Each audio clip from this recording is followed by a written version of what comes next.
In this tutorial, I'm going to show you how to close crop this lovely dog, this pooch.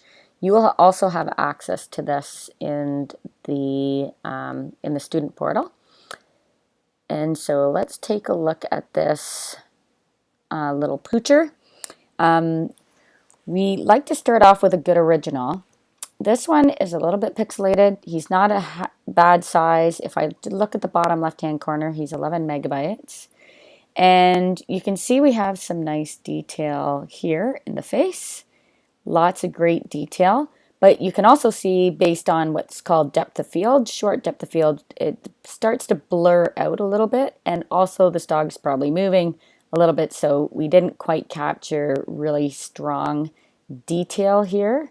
But we're going to give this one a go. So this is so you can see how strong a tool the select and mask mode is. So the first thing we need to do is to make a selection in order to use select and mask. And how do we make a selection? We have several tools that we can use. We have a rectangular marquee tool, very straightforward, clearly not the shape of the dog. Control D to deselect. We have a lasso tool in which we can trace loosely the poocher here. And so this is a freehand selection tool. So this could take me a while. So and as soon as you let go, it joins where you started to where you let go. So that is another selection tool called the lasso. And again, that is a freehand drawing tool, Control D. The next tool we have is the quick selection tool. It works using a brush at the top here, a brush size. You can see that the brush size here, if I click and drag the background. The issue with this particular brush is, well, it just selected my entire dog. So I really didn't select the background at all. It started to select the background as I started clicking and dragging. But the idea is the quick selection tool should run into enough. If I zoom in here, you can see it runs into some contrast and then stops. The problem is it has added a little bit too much. It's taken too much of the dog's face.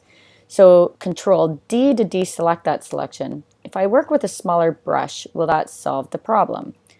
So I'm going to click and drag, and nope, it still grabs the hair on his face. So I don't quite have enough contrast in order to run into that edge. What I could do is attempt to use the minus tool. You can see inside this tool there's a plus sign. And if I take a look at the top left of my screen, the tool is set for a plus, and there's a minus tool as well. I can either subtract from the selection by clicking on this tool, or I can simply hold my Alt key to get the minus tool and paint over the areas I don't want selected. Once again, I'm running into some difficulty. It's just bringing too much back. And so this is probably not the tool that I'm going to use. So you have an assortment of tools you can use, but you don't have to. Some just might not work for the job. So my favorite tool to use is the magic wand tool, which happens to be hiding right in behind the quick selection tool. In order to access the magic wand tool, you have to hold down the quick selection tool to reveal the magic wand tool, and we're going to select that. Now, the default is for it to come up at 32 pixels. So if I click here in the background, you can see it's selected more than I want. It's run into the contrast here, which is great, around his face, but it is selected too much because it's grabbing 32 pixels within the likeness of this color that I selected. So Control D. So what if I change that number 12 and I clicked again? Aha, you can see that it has selected less. It's not going a full 32 within that color realm. So if I hold the Shift key down, you can see I get a plus sign with that magic wand tool. And I'm just going to select as much of the background as I can with the plus sign. So I'm going to take a look around my area here, move my picture around my page. You can use the space bar to get the hand tool in order to push your image around. So I'm going to, again, shift add to my selection. Now I could be here all day because of the amount of information in this image. And click and click and click, trying to grab all this information. Or what I could do, and I'm going to get in between the legs a little bit here. And now I've selected too much, so the Alt key will help me deselect from that selection. So how am I going to select all of this stuff under here? Well, this is where I'm going to use more than one selection tool in the same selection. So I'm going to select the lasso tool. And if I hold shift, I can click and drag this area, do a big loop, come back around and select that area. Now I'm going to come up under here and loosely select between the legs, come back down and loop around that area. And I'm going to keep going until I've made some loose selections here.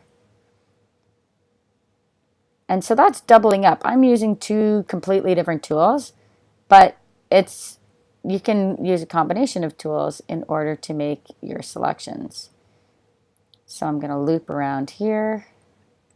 And that being said, I need this whole area here, so I can even go to my rectangular marquee tool, hold shift, and add to my selection by clicking and dragging over that entire area. So Control 0, see the whole thing, shift, click, drag, and now I think I've got it all. So now I've got the background selected, as you can see, and it's not perfect, so Control plus. So how do we get a further and better detailed composition here, or selection here? So this is where you must have a selection tool selected. So we've just used a combination of the magic wand, the lasso, and the rectangular marquee. And now that we have a selection, we can use this thing, top center, called Select and Mask. So I want you to select that. And you can see we have this overlay. The default is to use this thing called an onion skin. So you can see the transparency through the dog here, and you can see that the background is solid. But in order to see the detail here, I like to use this thing called overlay. So you can see it's not the best selection here. It looks very blocky, and if I zoom in, it's what we call noise. Can you see the noise? It's pretty noisy. So that wouldn't make the nicest close crop. And plus we have the background showing through the hairs here, except it is selected. So the first thing we're going to do here, sorry, let me move this back into the frame.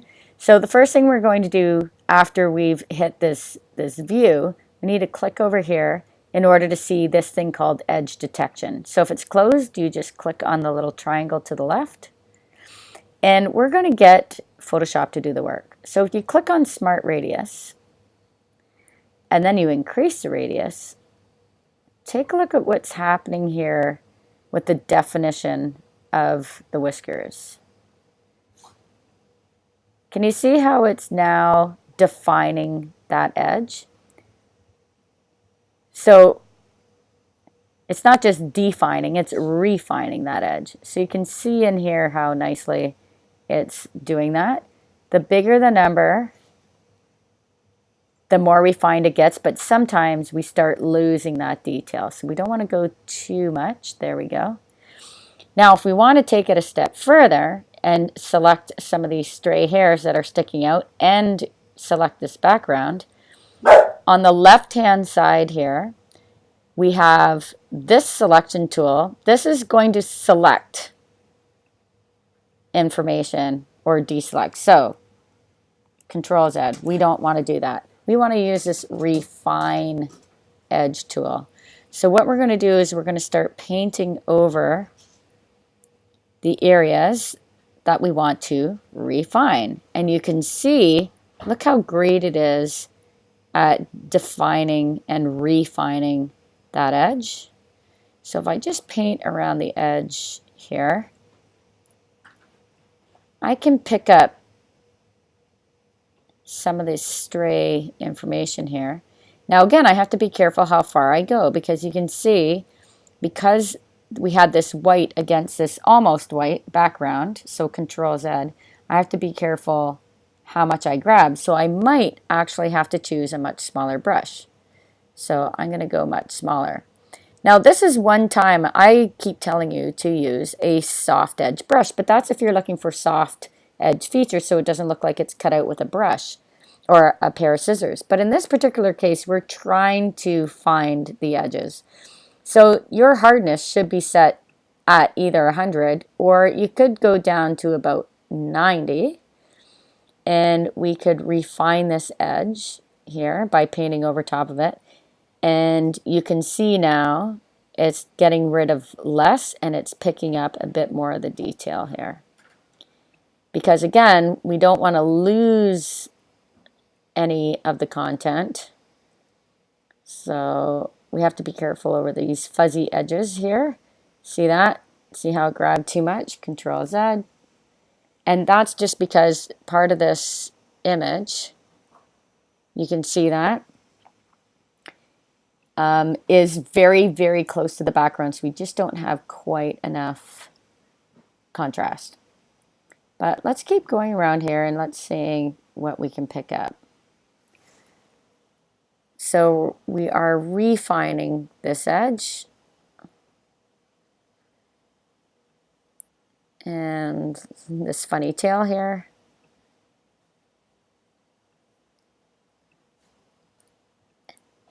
And it's amazing how much it can pick up these fine, fine, fine details. So even these little strays back here, let's see what it can do. How about around his foot? So we're letting Photoshop do the job and refine the edge as it can see it and find those edge details with that contrast. And how does it know what to pick up? Because it's picking up the information from the background and it's saying, okay, I kind of see what you want to do here. And that's why it's able to pick up these stray hairs and see what it is you're trying to refine. So it does a not bad job in this regard. But again, our contrast is minimal here. You can see all these hairs here. Do you think it'll pick some of these up? Let's see. Not too bad. So this is a really good practice piece to really get in and look at the details, because I mentioned a lot the devil's in the details. Well, it sure is. So if you want more accuracy, zoom in. Zoom in and try to pick up and see that detail. So we have some pretty nice hairs down here, so we're just going to clean up this edge with that radius edge brush. Again, that's the second one in the toolbox here, and you can set up your brush size. And we're going to keep going around until we clean up. Like, look at that. That's pretty crazy what it's capable of doing. So we are refining that edge. And we just want to pick up those hairs in between. There we go. So that's pretty cool. And get a little bit more on this side and around this foot. Okay, not too bad. So I'm going to Command 0 or Control 0. So there's my selection right there. Ooh, I have a little bit at the top. I'm not going to worry about that little red spot at the top. So how do I use this now? There are two ways we can use this. I can just simply click OK and then I've made a selection. But what I was teaching in class today was how to do this new layer with layer mask. If I choose this option and now click OK, what it does is it has maxed out the area I had selected, and look how great that looks. You can see all these awesome hairs and things like that. But the problem is we actually need the dog. So by selecting a layer mask, we have the option to select this object again. So I can hold down the control key and I can click on this little layer mask in here, which then gives me my selection again. So now that I've made my selection again, so that's simply by, so if I deselect, if I hover over top of this thumbnail, this is my selection. This is the selection I made and created a mask out of it. So if I, again, hold down the control key and on a Mac the command, you can see that my mouse turns into a selection tool. And so if I simply click on that layer mask thumbnail, I've now made a selection. So I'm going to turn that off. See, you can see your selection floating around in this background. And I'm going to turn my background layer back on. Now, just because I've turned it back on doesn't mean it's selected. See this? This one's selected. This one is not. This one's off. This one is on. I have to, if I'm going to make any alterations, click and select the layer I have turned on. Now, if I try to hit delete right now, the only thing it'll let me do is fill with color or content aware, which is rather funny actually, if we turn that on, because our layer is locked. It is a background layer and it must be filled with pixels. So content aware, whoop, we now have a background full of fur because it took the selection of the dog and it tried to sample and fill it accordingly. So Control Z, let's not do that. So what we need to do is we need to unlock this layer, this background, to turn it into an editable layer. There we go. So now when I hit delete, I've now deleted the background. I still have, if I need it, a full copy here, including my layer mask. So if I hit delete again, you can see that, Control Z, you can see that it's removed a few more pixels along the edge. So delete, watch again, delete. So it just keeps going and going and going. So it does a few pixels at a time. So I'm going to try to keep the integrity of that and Control D to deselect. So how did we do? We have to see what our results look like. So this is where I'd like you to add and start playing with adding new layers. So every palette has an options tab in the upper right hand corner. So we can either go to the layer palette and create a new layer here. We can, and you also, if you go here, you can see what the quick key combination is. It's Shift Control N. Or we can go over here to the option palette and click new layer. Again, there's the short key combination. Or we can even go at the bottom of the layers palette and create a new layer this way.